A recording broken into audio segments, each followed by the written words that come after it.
1985 batch, Andhra Pradesh cadre. He is a BBSc and MBSc gold medalist from JNKVV Jabalpur and an MBA from Public Service Institute. He also holds an LLB. He serves as Vice Chancellor.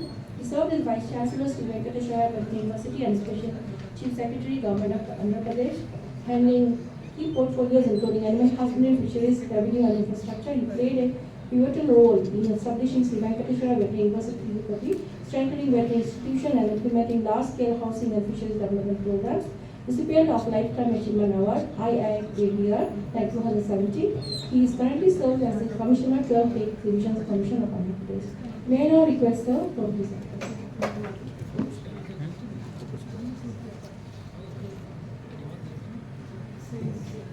Thank you so much.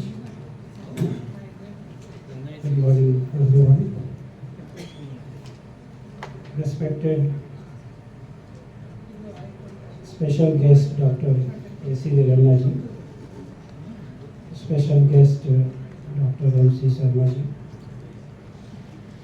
guest of honor, Dr. Ramaswamiji, and Dr. S.P. Tiwari, former Vice Chancellor and present President of NAVNAW, Dr. N. Patarji, former President of NAVNAW, Dr. Sahuji, Director of this prestigious institution, Organizing Secretary, Dr. Rajendranji, faculty members of this institution, field veterinarians, industry champions, and dear students. It's really a great honor for me to be among all of you. So many of our seniors, veterans are here, but they have chosen me to be the chief guest and deliver my thoughts here. I must thank Dr. Tiwari for contacting me for this position. I thank the organizers for giving me this opportunity. In fact, my job has already been done more than 90% by previous speakers. They have already spoken why we are meeting today, why so many scientists of this great nation have assembled. It's a very, very important topic. I need not emphasize. Nutrition is foundation of animal welfare, animal well-being, we can say, and followed by human well-being. So when we see the topic, I feel it is a very, very Vedantic topic selected by these two organizations very, very appropriately. When we say Vasudhaiva Kutumbakam, that slogan which our present Prime Minister is also popularizing in various international fora, we understand that this planet is shared by all living beings, including plants, human beings, animals, plants. So then we can ourselves conclude 10,000 years back how they thought about it, how human well-being is connected with animal well-being and also our environmental well-being. And what we call today One Health, so many things. Everything had a seed planted in those Vedic period. Annam Brahmam, this is what our Upanishads say. What more can be said about the role of nutrition? Food is God. I don't think any other scientific definition can explain better than this. So we are discussing that God today, which is important for everybody's well-being. After that, Hippocrates is said that he said, let your food be your medicine. It's not documented yet, but this attribute this saying to Hippocrates. Anyway, let your food be your medicine. When we are healthy with healthy food, we have no disease. We don't need medicine. So that is the importance of this subject, which all the scientists and young scientists who are here going to discuss, as well as getting benefit from the knowledge of the veterans, the seniors who are here. They will be speaking to all of you in different technical sessions. So today my previous speakers, they have already talked much about the present scenario in our country, about feed and fodder, what are the challenges before us. I, as an administrator, had certain experience of implementing certain programs in my state, Andhra Pradesh, and I found there has to be better policy support for the initiatives which are already available. Dr. Ramaswamy has already spoken a lot about his experience and what he has done in Maharashtra. Most of the state also will be having some other kind of this kind of experience. And my one suggestion which I wanted to make at the end, I want to make right now, the scientific community should continuously interact with the administrators, with the state officials, the director of the advanced veterinary, the secretary of the Department of Advanced Veterinary, as well as the chief secretary, and suggest what are the problem in that particular state. Take that policy research, the actual research which should be useful to the field level issues. The policy research field is now gaining popularity, which we have been ignoring, and we only concentrate on the scientific research, scientific knowledge, but doesn't get many times translated into the policy which the government, with the administrator, they have to take. So we have to impress upon them that this is the thing possible in your state. You can develop this kind of policy and implement. So this kind of interaction I am going to suggest here, and at the end when the proceedings of this 2 days conference is run out, my request is, only suggestion, if it can be made into kind of actionable point and then communicated to the state secretaries and directors, and see that some action is taken at their level. There are a lot of research already available, whether it is micronutrient, whether it is bypass protein, whether it is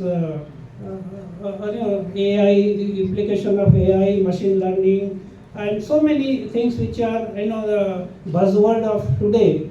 They are how they can be applied, where they can be applied, because the state or the people where there is a manpower, where there are many other schemes going on, where it can be integrated. Like rural development programs are there. There are a huge amount of fund coming under different rural development program. And what better program can be better than the animal husbandry, fodder development, fisheries development, dairy development. I remember Dr. Ayyappan, late Dr. Ayyappan, who was that time DG of ICAR, saying in one conference, 1 rupee investment in animal husbandry gives you 13 rupees return. 13 rupees return, 1 rupee investment. I used to wonder, though he is a fishery scientist, he was, but he had so much of knowledge in other agriculture and husbandry field. So for example, deworming. Very small tablet of deworming give to animals, productivity of that animal goes up. vaccine, few rupees cost of vaccine, and the disease is prevented. The productivity is saved. Very small investment, but the outcome is huge. So we have to impress upon the national bodies, state bodies to invest more. Today we are suffering. Animal husbandry is the neglected subject. Dr. Ramaswamy asked for the posting in that department. You know what happened, he knows. Similarly, I also, little more sophisticated, I said, if nobody is claimant, you can give me this post. More sophisticated way of saying, if nobody is claimant, and there is nobody who claims this post in the state government. That is the way the state government looks at the animal husbandry department. Similarly, your research, there is huge deficit of fund, and there can be more mobilization if we are able to advocate the utility, the importance of animal husbandry in rural development, in nation building, and whatnot. Present union government is definitely more towards welfare of farmers. So I hope certain liaising at ICR level to Government of India, Department of Animal Husbandry, can definitely leverage more funds. So the integrated approach, let us not see animal husbandry alone. Let it be part of the rural development, which is a bigger program. Women development, 70% of the animals are taken care by the women in the rural area. It can be very empowering for the women if the animals are more productive. The income directly goes to them. So these are many other things which from our experience of in the state government, I can suggest more liaising, more interaction of scientists with the state administration. I was VC, at the same time I was special CS, holding both the posts. I could see my previous Vice Chancellor not even interacting with Tehsildar, not knowing how to meet the collector. So these are things, there is a gap always, what they are doing, VC doesn't know. And what Vice Chancellor and his university is doing, the administration doesn't know. A huge gap, which is not good. I'm not boasting anything, just giving a kind of scenario which is happening and can be improved. And innovations, if they remain confined to the labs, will not have much impact. You have seen this Nobel Prize for the economics this year, 2025, is given to 3 economists on one issue, that is innovation leading to growth. How innovation can lead to growth? Why certain countries have grown? Why other countries have not grown? Same thing happens to our state also. Certain states, they have grown much better than other states. So innovation, I request all young scientists who are sitting here, they have to be knowing about the role of their scientific research, how it can lead to national growth. And we scientist community need to talk to the administrator also. They are not untouchables. I feel some kind of mental block. So these kind of things we can remove and give more priority to animal husbandry in the whole economics of the country. Because rural economy, ours is still rural economy, still millions of people are depending on this sector. And as our previous speaker saying that agriculture is stagnant, but animal husbandry is growing, Dr. Ramaswamy is saying, growing very fast. And huge scope is there. Now the technology has developed, like your IVF. You can have rapid improvement in the breed. Earlier we had only AI, artificial insemination, only male germplasm was being used. Today the female germplasm that can be combined with selected bulls genome, and you can have very good quality animals very fast through IVF technology. So one side you have to improve the breed, as in our college days we were taught first, principle is breeding, next is feeding, and third is weeding. Three principles of animal husbandry. Still I remember: breeding, feeding, and weeding. Weed out the useless animals. And when we went to meat science lecture, they used to say all parts of animal is useful, and nothing is waste except the cry of the animal. Nothing goes waste except the cry of the animal. And today, after reading the history of this great country, I say the cry is the more important. It is the compassion. It is the well-being.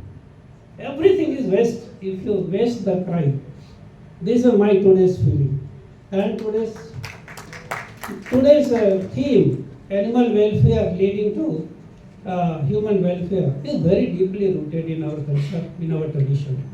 So friends, you have given me great opportunity to share my thoughts. I thank everyone, organizers, everyone having given me this opportunity. Thank you. So thank you for the thoughtful deliberation. With this, we have come almost to the end of